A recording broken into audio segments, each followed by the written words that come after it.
Hey there! I'm thrilled to share with you a comprehensive guide on mastering Python, catered especially to IT freshers like yourself.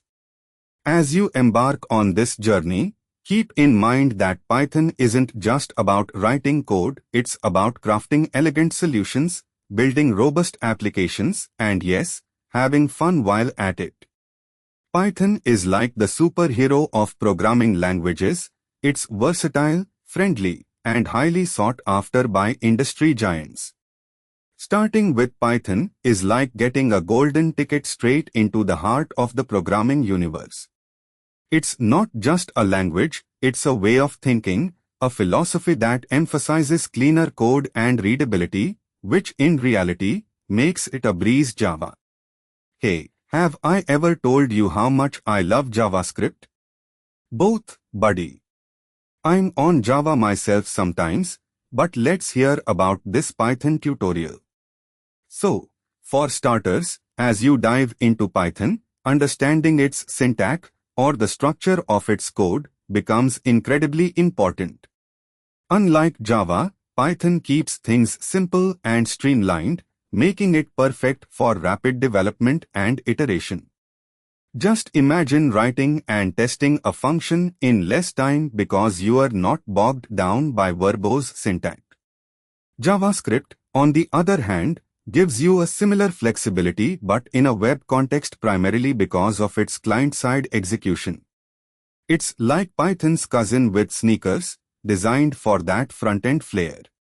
So when I worked with Python, I could focus on solving complex problems in manageable chunks, and when I dabbled in JavaScript, I could bring life to web applications with interactive graphics and animations.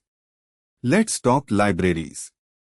Python boasts an incredible rich library ecosystem, from NumPy for numerical computations to Django for web development, and let's not forget the Pandas library, which is a lifesaver for data analysis and manipulation. If you are into JavaScript, the likes of React and Angular empower you to create interactive and dynamic user interfaces. Oh, and about maintaining code. Well, Python supports a couple of cool principles like PEP 8, which is all about code style and cleanliness, ensuring consistency across Python codebases. This makes collaborative projects significantly smoother, something I found quite handy back during my team projects. I've always had a soft spot for learning new languages, don't you? It's like picking up tricks from different instructors throughout my coding journey. But if you have to choose between Java and Python, I'd say Python wins for general-purpose programming because of that ease of expression and its simplicity. But if it were a duel between JavaScript and Python for web development supremacy, JavaScript would likely steal my thunder. Let's chat about Python's execution model for a sec, a fascinating concept known as duck typing. If it looks like a duck, quacks like a duck, and swims like a duck, that's all you need to know to treat it like one in Python. As a sophomore, this was quite a mind-bender since everything had a specific type in Java, but it felt like unlocking a new dimension to coding in Python. Error handling in Python, with try-except blocks, is another aspect that I appreciate. It's like being a skilled boxer, ready to handle any incoming punches, be it syntax error, index errors, or attribute errors, and catch them gracefully. This is essential because a single overlooked error can bring a program to its knees, and trust me, it's not my favorite feeling. But hey, a little experience here and there with Java's exceptions has saved my butt on the flip side too. I can already see the excitement lighting up your face. Now, Python's philosophy might not directly align with best practices in Java, where each entity has tight control over every aspect of the system. Java's object-oriented approach is like constructing a building frame by frame, while Python's approach is more of a sculptor's touch. It's about crafting the code into a form that not only works but also feels.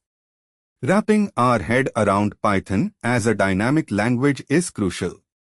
It's about the flexibility of the types, the ability to evolve functions and even pass them around as variables, known as duck typing, kind of like passing around a pearl necklace and expecting it to do the job. As I tried doing some scripting in Python, this approach felt liberating, as if I had more power to mold my code compared to Java's strict static typing, which is like working with a well-cut marble statue. So, as I rattle on about my experiences, remember, as a freshman, every language has its unique flavor, and your choice should reflect what you are looking to do or learn, whether it's the robust backend of server applications or crafting interactive, real-time web experiences with JavaScript. You'll likely find that blending languages can also be a powerful strategy. After all, versatility can often lead to innovation. Now, don't just stand there, let's get coding. And remember, as you explore Python and JavaScript, or any language for that matter, embrace the learning curve because that's where the growth hormone hits. I'm right here, so drop me a message if something doesn't quite make sense or if you've got questions popping up. That's what this community is for, right? You've got this. And remember to always keep learning. Visit neeraj.qzz.io to dive into more tech tidbits and subscribe to TechLab for the latest insights. So, go ahead and make your mark in the programming world, one code block at a time.